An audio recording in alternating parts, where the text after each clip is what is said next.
Hey, what's going on YouTube? This is your boy Donald Gully from the Godzilla Nerds, and I'm back with a brand new video pertaining to Godzilla vs. Kong.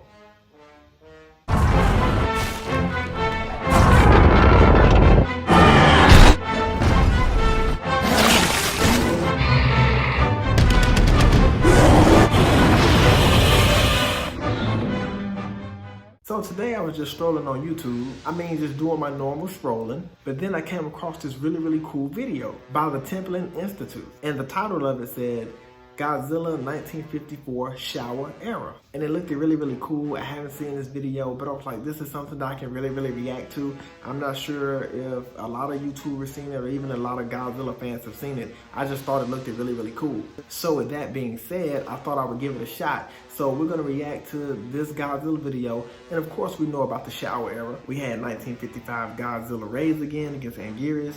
1962, he fought King Kong. 2 years later, he fought King Ghidorah. So let's react to this video, shall we? Here we go.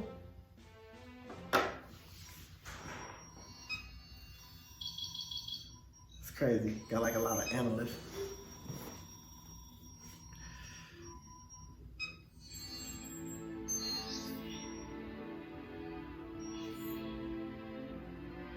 In the autumn of 1954, following ever-increasing reports of missing ships and mysterious lights spotted beneath the waves of the Pacific, came incontrovertible proof that something terrible had awoken. For millennia, it had remained dormant, one of the last survivors of a time when the Earth was still young and monstrous creatures fed on the radiation of a newborn world. But atomic testing had disturbed its long slumber, and all mankind would forevermore live in fear of the name Godzilla. Gigantic and nearly indestructible, Godzilla was the first recorded example of a new kind of creature that would come to be designated kaiju. At over 50 meters tall and weighing roughly 20,000 metric tons, it was by far the largest living organism discovered up to that point. It defied most attempts at traditional classification, vaguely resembling an intermediary reptile, a transitional creature equally suited to surviving on land or deep underwater. Its most distinctive physical features are almost they're giving their analysts the data on marked by 3 rows of serrated plates along its back that extended from the peak of its brow to the end of its tail. Its skin was also highly unusual, resembling not the scales typically found on reptiles, but rather some kind of crocodilian armor. Wow. These interlocking bone plates seem to feature the types of scarring typically associated with radiation burns, but whether this was the creature's natural form or the result of direct contact with atomic blasts remains disputed. Regardless, Godzilla had some kind of direct connection with atomic energy, using it as a source of nourishment. The creature itself was highly radioactive, emanating such energy that even its footprints remained dangerously contaminated. But its most visible and dangerous link to atomic power was the immense blasts of atomic energy that Godzilla could emit seemingly at will.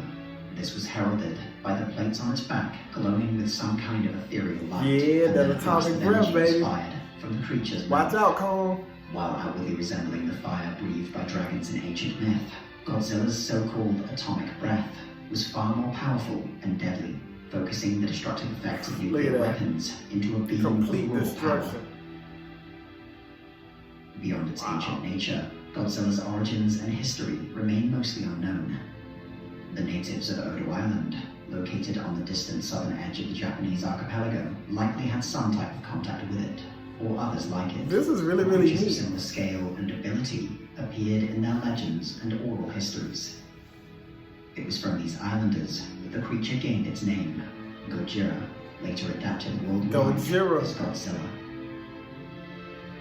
Photographs taken of Godzilla on Odo Island by reporters and scientists confirmed the creature's existence and led to a wave of panic across the Japanese islands. The like a biography of on Godzilla. In the aftermath of the creature's appearance also directly linked Godzilla to the use of atomic weapons, creating lasting consequences across world affairs. Despite its tremendous scientific implications, the danger it posed to human civilization was too great, and after meetings in Tokyo, the Japanese self-defense forces were sent to intercept Godzilla before it could make landfall. While it was initially believed Oh, that the mass wow. use of depth charges had killed Godzilla, it emerged seemingly unharmed in Tokyo Bay. You can't stop Its something, first baby. major They attack don't want to of be the city of stopped. Shinagawa nearly completely destroyed. A hastily constructed defensive line centered around gigantic electric towers also proved ineffective. The Japanese army and air force was similarly unsuccessful, with every weapon producing no visible effect.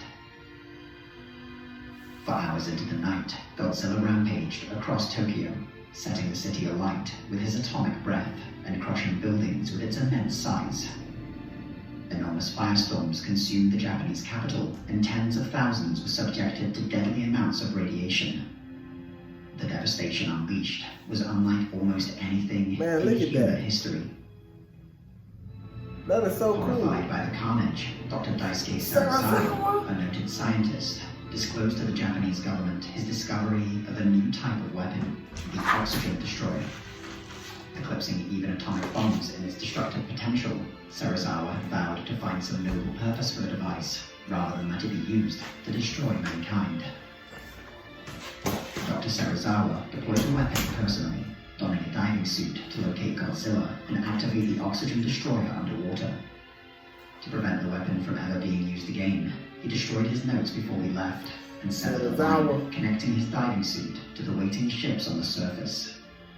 Godzilla and Sarasawa died together. While the death of Godzilla sparked joy and celebration across Japan and the entire world, it also heralded the beginning of a new era. Mankind was no longer the dominant species on the planet, but might at any time be swept away by other creatures like Godzilla, arising from the depths of an ancient world. What had been called the Nuclear Age would now be known as the Age of Monsters.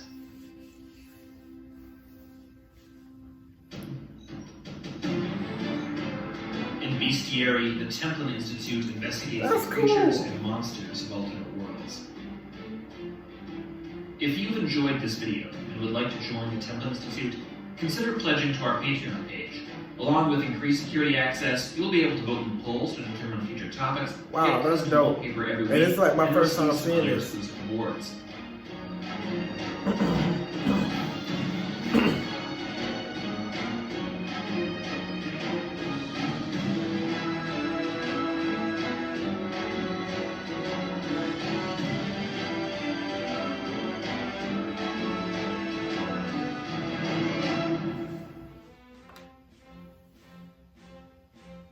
Well, I mean, that's it. So basically, it looks like it was basically an in-depth analysis of explaining Godzilla when he first started in 1954, which was really, really unique. Like, I hope they got more videos like that, because I'm going to watch them and I'm definitely going to react to them. And if you guys get a chance, definitely watch that. I'm going to be a new subscriber to their channel because I really like how they did that. That was really, really cool. That was super duper cool. Man, that was awesome. Like, I really, really did enjoy that. Then my brother came in here and he interrupted me. You see I'm recording, you see I have things going on, you're gonna come in here and ask for a tablet? Like, be real. Is your tablet more important than Godzilla? I should.